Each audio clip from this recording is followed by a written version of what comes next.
Hello everyone, তসস Billal বেইন message জুয়েলকে কি warning দিতেছে ভিডিওটা দেখলে আশা করি বুঝতে পারবা। না দেখতে হয় সেটার জন্য প্রস্তুতি নাও। আর এরপর থেকে কথাবার্তা খুব সুন্দর করে বলবা।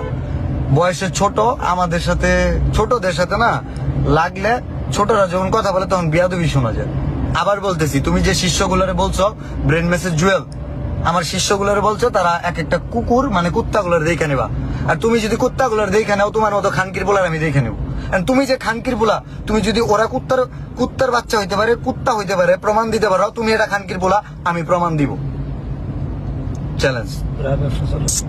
আর তুমি যে ব্রা ব্যবসাটা করতেছো, একটা টি শার্ট যদি এই যে তোমার ওই পিকচারটা নিয়ে আমার টি শার্টের উপরে লাগায়, আমি তোমার ফ্যান, মানুষজন কি ধরনের কমেন্টস করবে বুঝতে পারতেছো? তুমি ভাই গুটি খাওয়া বাদ দাও, নেশা টেশা করা বাদ দাও, লুচ্চামি বাদ দাও, মাগিবাজি বাদ দাও, চাইনা যায় যা দেখছো এগুলো বাংলাদেশে অ্যাপ্লাই করো না। তোমার আমি এই কথাগুলো বলতে চাই না। তোমার মানুষ পছন্দ করে তোমার এডুকেশনের জন্য, তোমার প্রেজেন্টেশনের জন্য, কিন্তু তোমার ভিতরে একটা পশুত্ব আছে। মানুষ কি ভাবে কুকুর বলো? তোমার এগুলোর জন্য তোমার বাবা মাকে ছোট করে কথা বলতে হয়।